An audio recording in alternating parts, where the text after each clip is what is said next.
Bonjour, bienvenue au Musée royal des Beaux-Arts de Belgique. Je suis Michel Draguet, son directeur général. Je suis heureux de vous accueillir dans ce musée fermé pour faire avec vous, entre amis, la visite et rendre visite à Pierre Bruegel l'Ancien.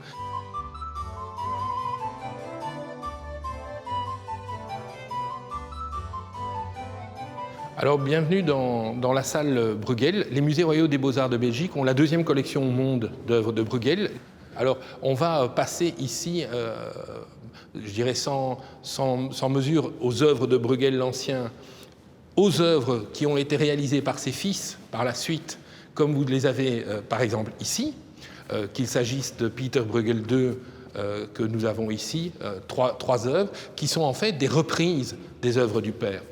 Celle-ci, par exemple, est une œuvre très intéressante, dont l'original de Pierre Bruegel l'Ancien appartient à la reine d'Angleterre. Alors déjà, un mot là-dessus, c'est le reflet de l'immense succès que va connaître Bruegel. Pourtant, Bruegel n'a pas vécu très vieux. Il est né en 1527-28 et il est mort en 1569. C'est une œuvre très courte. C'est une œuvre qui se déroule à Anvers pour une première partie et en 1565, il vient à Bruxelles. C'est une œuvre qui est donc focalisée dans le temps, mais qui va générer un imaginaire qui va être repris. Alors il va y avoir des plagiaires, il va y avoir de la contrefaçon, des faux Bruegel, comme on pourrait les qualifier à l'époque, et des Bruegel réalisés par l'entreprise Bruegel, la dynastie Bruegel. On sait que les fils sont installés, grosso modo, se trouve le Manicampice, aujourd'hui pas loin de la Grand Place, et ils vont continuer à produire ces représentations que le père a réalisées. Et dans ces représentations, ce qui est véritablement intéressant, c'est de constater l'unification de l'espace. On est désormais devant un espace, alors ça a l'air peut-être idiot, mais la peinture flamande ne fonctionnait pas comme ça avant, dont vous pourriez retirer tous les personnages et vous auriez un paysage qui est un paysage tout à fait conséquent, unitaire, qui est un témoignage sur la vie de l'époque. On le verra dans un instant avec le paysage d'hiver. Et dans cet espace, Bruegel va reprendre le texte biblique et il va se mettre à raconter ici l'épisode du dénombrement de Bethléem, où toutes les familles viennent à l'office s'inscrire. On voit d'ailleurs Joseph et la Vierge Marie qui rentrent dans le village. C'est ce qu'on pourrait appeler l'action telle qu'elle est concentrée dans un texte. Et puis autour de ça, il va y avoir des images secondaires qui ont beaucoup moins d'importance, mais qui sont des témoignages de la vie populaire telle qu'elle existe. Alors c'est un aspect important pour Bruegel, parce qu'à côté d'un épisode qui, à travers la Bible, veut montrer que l'homme est un détail dans l'univers, il va constituer un lieu idéal de ce détail. C'est-à-dire, ce lieu idéal, c'est le village. Et vous voyez que le village constitue une sorte d'englobant à l'intérieur duquel les individus et les épisodes de l'action vont être représentés. Et ces éléments-là sont constitutifs de l'image de Bruegel. Alors voilà, c'est un peu l'effet de surprise. J'ai abordé le thème du dénombrement de Bethléem en prenant l'œuvre du Fils, qui date de 1610. Le musée a l'original. Voilà l'œuvre de Bruegel l'Ancien, qui date de 1566. On est presque un demi-siècle plus tôt. C'est l'œuvre de Bruegel, et il vaut toujours mieux d'abord voir le Fils avant de voir le Père, parce que le Père a cette dimension de génialité que le Fils, d'une certaine manière, perd dans la reproduction de l'image. C'est un peu comme la photographie du tableau. Si on regarde les deux tableaux, on est confronté exactement au même thème. Les maisons sont disposées de la même manière, les personnages sont représentés de la même manière, les groupes sont exactement les mêmes. On joue aussi à la toupie sur la glace comme on joue à la toupie sur la glace. Autrement dit, le Fils reproduit la peinture du Père. Mais dans la peinture du Père, il y a un éclat de génie. Et c'est très personnel, mais cet éclat de génie, je le vois notamment là. Je le vois dans cet arbre, il est porteur de toute une tradition dans nos régions. Quand on va regarder un arbre de Sadeler ou de Van de Woestijn, on va retrouver l'arbre de Bruegel. Et on va retrouver cette sorte de simplicité incroyable qui est ce soleil, qui est simplement une tache orange que le Fils a éliminé parce que probablement c'est des éléments très personnels du Père. Le traitement de l'arbre est fondamentalement différent. Cet arbre-ci, c'est vraiment le travail du peintre. Et quand vous vous rapprochez et que vous le regardez en détail, vous sentez là une force, une puissance d'expression que l'on retrouve ensuite partout dans le tableau. Vous voyez jusqu'où va la finesse du détail de cet enfant qui a été observé par Bruegel. La manière dont la neige est venue se poser sur les branches, la façon dont les volumes sont représentés. Alors ces volumes, ils sont extrêmement importants et ils sont extrêmement intéressants. Ces corps ne sont pas des corps italiens, héroïques, musclés, comme les corps que peint Michel-Ange. Ce sont des corps comme des blocs. Alors c'est un aspect intéressant. Une grande partie de l'innovation de la peinture flamande au XVe siècle est sortie de la sculpture gothique, dans le drapé notamment. Ici, on n'est plus du tout dans cet exercice de drapé. On a des draps qui sont posés sur des volumes pleins.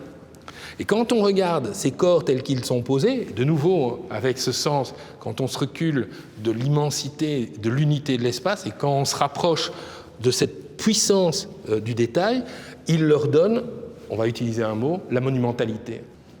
Alors, le thème de la chute, qui part de l'existence humaine ici sous son jour collectif, qui ensuite, avec la parabole des aveugles, exprime l'individualité, eh bien Bruegel l'a traité dans un tableau qui est un tableau très étrange.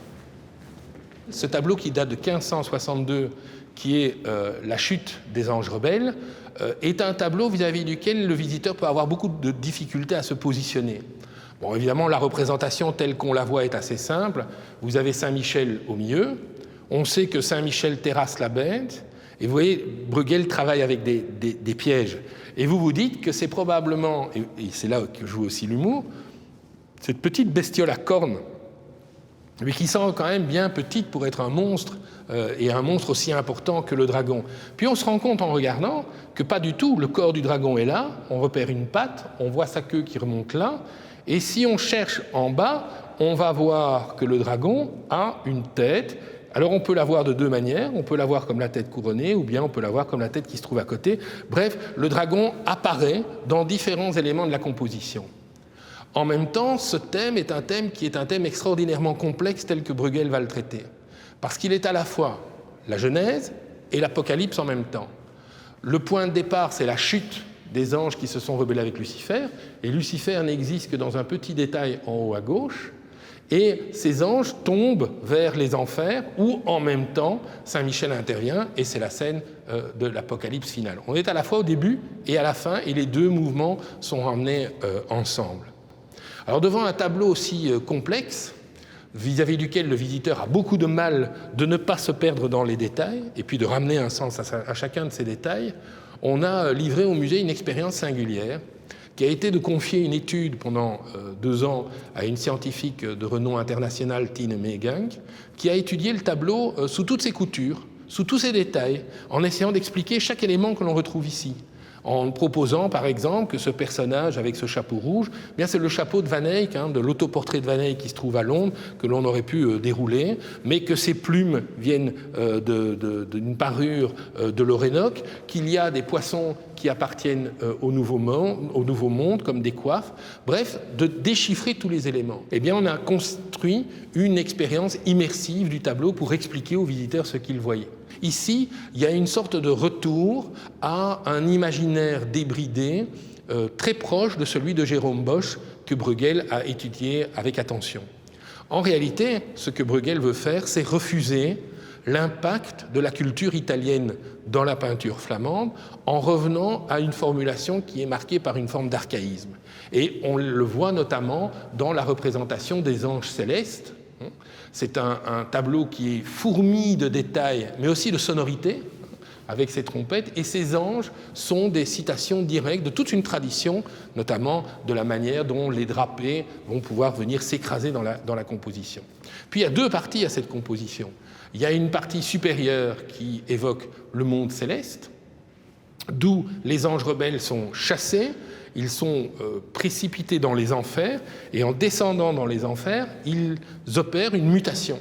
Et c'est cette mutation qui est essentielle dans l'œuvre. Cette mutation qui est fantastique, cette mutation qui est pleine de trouvailles géniales, comme tous les détails que vous pouvez regarder, qui est parfois extrêmement triviale, puisque Bruegel va même pouvoir représenter une créature infernale dont on voit très clairement qu'il y a un vent qui s'échappe de son anus, des instruments de musique de l'époque des armes, des objets, toute une série de choses qui sont tirées du réel, et on voit là ce raccord à la représentation des choses telles qu'on les voit, presque à la peinture de Jean. Que sont ces éléments? Eh bien, c'est en grande partie ce que Bruegel voit à Anvers descendre des bateaux qui reviennent du Nouveau Monde avec des objets de découverte. Grâce à l'étude de Tine Megang, je vois cette partie basse comme une sorte de cabinet de curiosité qui est devenu fou. Vous voyez les cabinets de curiosité tels qu'on les pratique à l'époque, il y a une manière d'accumuler le savoir d'une époque en disposant les objets les uns à côté des autres dans un rapport qui est un rapport de connaissance. Ici, la connaissance devient folie. Et ce qui s'exprime dans cette folie, c'est la monstruosité du monde. Et cette monstruosité du monde, Bruegel l'éprouve à la découverte du Nouveau Monde. C'est probablement une de ses limites intellectuelles, même si c'est un homme proche des humanistes, proche de la pensée d'Erasme.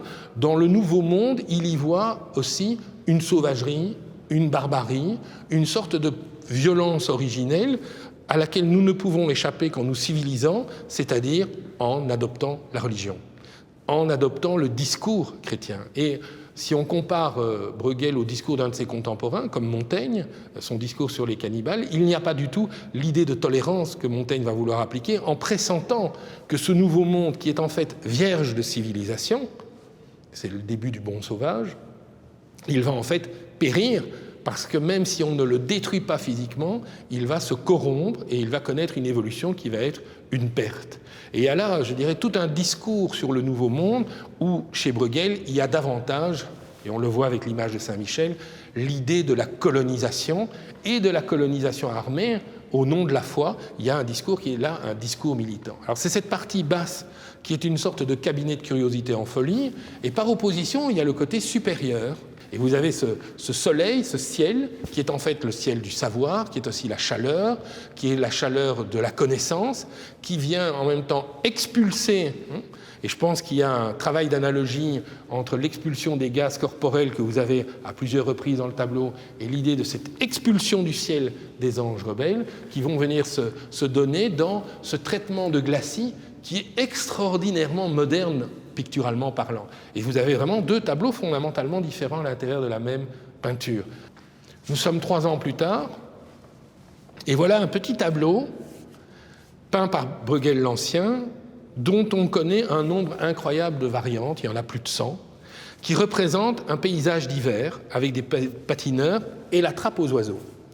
Alors d'abord, sur ce tableau, on a publié en 2019 sous la direction des conservateurs du musée et de Tine Megang et de Sabine Van Sprang en particulier, une étude exhaustive qui est un livre passionnant parce qu'il parle finalement très peu du sujet, le tableau en tant que tel, mais de tout ce que ce tableau peut incarner en termes de climatologie, d'histoire des mentalités, d'histoire des religions.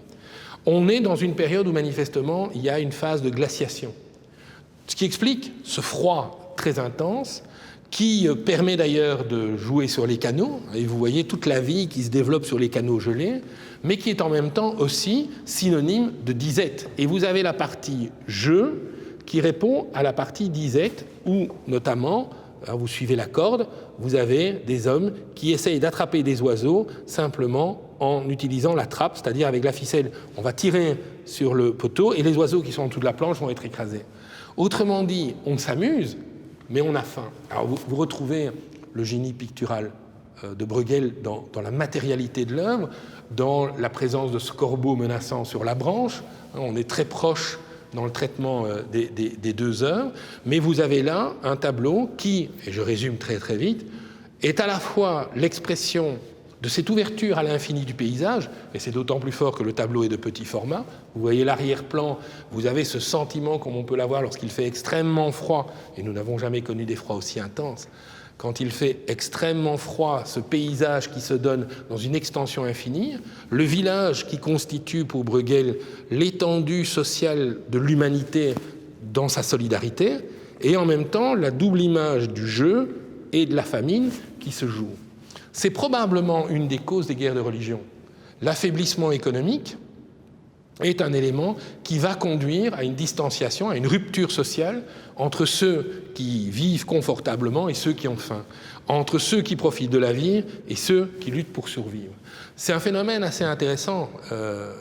Si nos régions ont été si riches, Si nos régions ont pu commencer à se développer économiquement au XIVe siècle, c'est bien parce que la Méditerranée, après les grandes pestes, les 2 siècles de peste, celles qu'on appelle justiniennes, au XIVe siècle, sont de nouveau frappées par la peste qui va épuiser le bassin méditerranéen, le vider de sa puissance économique qui va se transférer vers le nord. Ces éléments économiques sont souvent liés à des épidémies et à des endémies, et l'Europe a redécouvert ce genre de choses dans son actualité, mais c'est aussi ces conditions, ici des conditions climatiques, qui perturbent l'ordre social, perturbent l'ordre économique et débouchent sur des crises, ce qui explique la proximité aussi de ce paysage d'hiver avec patineurs et trappes aux oiseaux et la chute des anges rebelles, qui est aussi une prémonition des guerres de religion. On va aller vers un tableau très étrange, qui peut apparaître étrange aux visiteurs quand ils le regardent. Ils se demandent ce qu'il a, parce qu'on a le sentiment qu'on a affaire à une toile qui est posée sur un support fixe, et on voit que cette toile a beaucoup souffert sur ces points. Eh bien, c'est exactement le cas. C'est une peinture dont les pigments sont liés dans une solution aqueuse, dans le cas présent, avec du jaune d'œuf. Et ça va donner à cette peinture des effets qui sont des effets totalement différents. Évidemment, quand on est devant le tableau tel qu'il est aujourd'hui, on n'a plus la perception que Bruegel a dû en avoir lorsqu'il était confronté à sa propre œuvre, parce que l'œuvre a connu une évolution, elle a perdu de son intensité chromatique. Mais on est devant quelque chose de tout à fait caractéristique, c'est l'adoration des rois mages. Et les rois mages arrivent pour offrir leur présent à l'enfant Jésus dans cette étable de Bethléem. Alors ce qui est très intéressant et qui nous ramène un peu à la chute des anges rebelles, c'est que Bruegel reprend des éléments qui vont être des éléments qui lui permettent de situer l'épisode dans sa réalité historique et biblique. On a 2 dromadaires et on a ce très bel éléphant qui probablement est une forme de dialogue avec celui de Dürer. Et on retrouve dans ce traitement, eh bien, en même temps, cette vision d'une humanité qui est représentée sous une forme d'un anonymat collectif. Vu à distance, on a une sorte de marée de petites têtes posées les unes à côté des autres, surmontant des corps tous traités dans une forme de monumentalité, et qui resserre le regard du visiteur vers ce qui est l'action au centre, la représentation des 3 rois mages qui sont là, plus Balthazar qui est en face, et qui viennent adorer l'enfant Jésus, Joseph se tenant en retrait. En même temps, quand on se rapproche, on se rend compte qu'on a affaire à une galerie de portraits où chaque individu a son intensification. Alors, on retrouve, comme dans d'autres œuvres, comme la montée au calvaire notamment, des types d'attitudes totalement différents. Il y a l'action, ce pourquoi on a peint l'œuvre, ce qui correspond à la commande, et puis on a des personnages qui n'en ont rien à faire et qui se promènent, qui ramènent des biens chez eux, qui font du commerce, qui discutent entre eux, des personnages qui vaquent à leurs occupations, qui regardent l'eau, qui de l'autre côté sont de l'autre côté du fleuve. Des personnages qui discutent entre eux sans avoir beaucoup d'intérêt pour la scène qui est représentée, certains qui essayent de voir, donc il y a des tas de petits croquis anecdotiques, et de nouveau, il y a des formes d'intercesseurs, des personnages qui de dos nous permettent à nous qui sommes de face du tableau, mais donc si on le regarde par derrière, pareil à lui, à rentrer dans la composition et à venir nous situer dans cette foule, puisque cette humanité, c'est la nôtre aussi. Et certains personnages nous regardent. Et ils nous regardent avec un geste qui est à la fois celui d'un portrait, qui se donne à voir, il se fixe pour notre mémoire, et ils nous parlent comme s'il y avait un dialogue entre nous, visant à commenter l'action qui est donnée. Ce tableau, qui est fort abîmé, qui est fort usé, comme s'il avait été trop regardé d'une certaine manière, garde quand même toute cette vivacité de la représentation du monde de Bruegel à travers cette collection de portraits qui, lorsqu'on s'éloigne, revient à une sorte d'humanité générale et générique. Alors je voudrais terminer cette visite de notre salle Bruegel par un tableau qui est aujourd'hui très controversé. Quand le visiteur vient, il va se rendre compte qu'il y a un point d'interrogation mis derrière Peter Bruegel. Alors c'est un vaste débat, qui grosso modo anime surtout les spécialistes, qui existent bien souvent en disant que ce tableau est de Bruegel ou qu'il n'est pas de Bruegel. Et la question ne m'intéresse pas. Ce que je peux reconnaître, c'est le génie qui se trouve dans cette œuvre. Il y a d'une part une sorte d'hommage à Joachim Patenir dans l'extension du panorama tel qu'il est présenté ici, avec cette représentation très belle d'ailleurs, de nouveau je retire mes lunettes, très belle d'une ville portuaire qui se donne ici à voir. À l'époque, on est dans une vision où la Méditerranée est en proie encore à des épidémies de peste, à des guerres par rapport au barbaresque. Et donc, on est dans ce paysage qui a l'air un paysage tout à fait pacifique, mais néanmoins dans une zone qui est une zone de turbulence, puisqu'on sait qu'on est dans un épisode, on va le voir dans un instant, qui renvoie à la mythologie. Et donc, on a cette extension du paysage qui est unifié, dans lequel l'homme, la dimension humaine, n'est finalement plus qu'un détail. Et quand on regarde de très près, eh bien, on voit une voile, un petit bateau, des traces finalement de ce qu'est l'humanité dans cette extension du paysage sur lequel le soleil vient à se lever.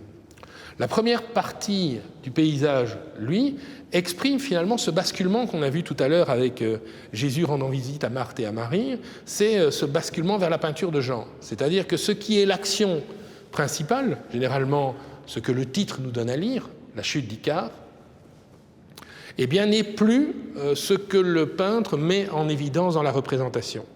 Et le peintre, d'ailleurs, ici, va très loin dans cette logique. On a un premier plan qui est probablement son véritable sujet, qui est cette scène de labourage sur laquelle on va revenir. Et puis, il nous induit un peu en erreur, puisqu'on a ce berger qui est accroché à son bâton avec son chien à côté de lui. De nouveau, quand on regarde les détails, la manière dont il est habillé, la manière dont le chien se tient à ses côtés, il est plus que probable que quelque part Bruegel a dû croquer une scène réelle. Et le regard du personnage eh bien, indique très clairement que quelque chose doit se passer là, en dehors du cadre. Ça, c'est quelque chose de fondamentalement moderne, parce que projeter une représentation hors du cadre, c'est quelque chose qui échappe à la conception holistique de la peinture à l'époque. C'est doublement moderne parce que c'est aussi un piège. Parce que si on fait attention, la chute d'Icare, elle est visible, mais elle est visible là, à travers ces deux jambes qui tombent dans l'eau et qui expriment la chute éprouvée d'Icare, et on voit encore quelques plumes qui volettent dans l'espace avant de tomber. De nouveau, l'humour de Bruegel est omniprésent, parce que manifestement, la chute du corps d'Icare dans l'eau perturbe singulièrement ce pêcheur, de nouveau, une forme de dos qui nous permet de nous associer et de nous identifier à un personnage dans l'action, ce pêcheur qui tient sa canne d'une main et qui essaye d'éviter les remous qui ont été donnés.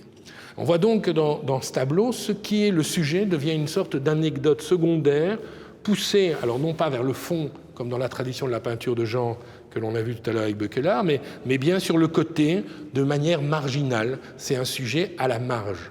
Le vrai sujet, en dehors de ces représentations de la vie quotidienne, c'est bien cette vision de ce laboureur qui pousse sa charrue qui, elle, est tirée par ce cheval qui est donné de 3/4 arrière dans une vision qui est une vision à la fois de raccourci perspective très fort. On a le regard qui plonge avec ce cheval dans une forme de descente et la manière très décorative dont ces sillons vont venir animer le paysage, cette terre qui est occupée à être tournée, mais en même temps, la lame de la charrue qui plonge dans la terre renvoie évidemment à Icare, et le sacrifice d'Icare est porteur des germes, de promesses de germes, comme les graines que l'on va planter dans cette terre. Et il y a d'ailleurs les objets, les outils qui créent ce sentiment de focus sur ce détail du tableau. Et puis, ce rapport à la vie qui appelle immédiatement un rapport à la mort, avec la présence de la mort dans ce buisson, avec ce personnage qui est couché là sur le dos. C'est probablement un tableau qui a dû être commandé par un cercle d'érudits, qui a dû apprécier cette dimension très cachée qui est caractéristique de la peinture flamande de l'époque, parce que ça réduisait, indépendamment du cartel qu'on met dans le musée, ça réduisait le tableau à une sorte d'énigme. Parce que finalement, si vous n'avez pas le titre, si vous ne savez pas ce que c'est, comment interpréter ce qui est devant vous?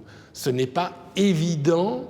Et j'aime bien le mot évident parce qu'il est très visuel, c'est ce qui saute aux yeux, ce n'est pas évident, et en même temps, c'est extraordinairement puissant parce que ça ouvre une masse d'interrogations. Alors dans tous les tableaux qui sont là, si on me demandait quel est mon préféré, j'aime beaucoup le côté régressif de la chute des anges rebelles parce que cette notion de régression en histoire est intéressante. Mais je crois que j'ai une affection particulière pour celui-là, parce qu'il me semble que beaucoup de personnes ne l'aiment plus. Il a souvent été considéré comme le chef-d'œuvre du musée. Aujourd'hui, on le remet en question, et lorsqu'on le remet en question, surtout avec des examens de laboratoire qui sont aussi vivants que la médecine légale avec un corps sur une plaque de marbre, on perd finalement ce qui est la magie de cette représentation, qui est ce rapport à l'instant pictural, qui est suspendu. Et je le vois suspendu à deux endroits. Évidemment, le corps qui tombe dans l'eau, ces plumes qui volettent, et cet oiseau qui est tenu en suspension et qui n'ira jamais plus loin que l'endroit où il est arrêté. C'est une image fixe qui en même temps a son propre déroulement temporel, ses propres actions, ses voiles qui permettent à ce bateau d'aller vers probablement un avenir.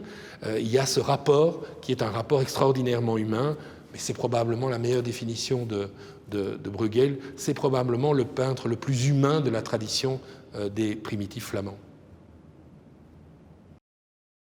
Eh bien voilà, j'espère que la visite de cette salle Bruegel vous a plu. C'est la deuxième collection au monde et nous sommes très fiers des joyaux qui ont été ici rassemblés, qui ont été des acquisitions ou comme le Tuchlein, un achat fait par les Amis des musées. Et les Amis des musées sont toujours actifs et soutiennent toujours le musée dans ce sens-là. Vous avez vu aussi qu'il y a ce rapport entre l'image qui forme un tout, et ça c'est l'expérience quand on est devant le tableau, plus cette magie de cette peinture qui a traversé un demi-millénaire, mais en même temps vous avez vu qu'il y a un intérêt pour le regard à rentrer dans le tableau. Alors évidemment on n'autorise pas vraiment le visiteur à rentrer dans le tableau, dans le musée, c'est pour ça que nous avons conçu une expérience immersive qui permet aussi de montrer le génie de Bruegel dans ce sens du détail. Je vous propose d'aller la voir avant de partir. Allons-y.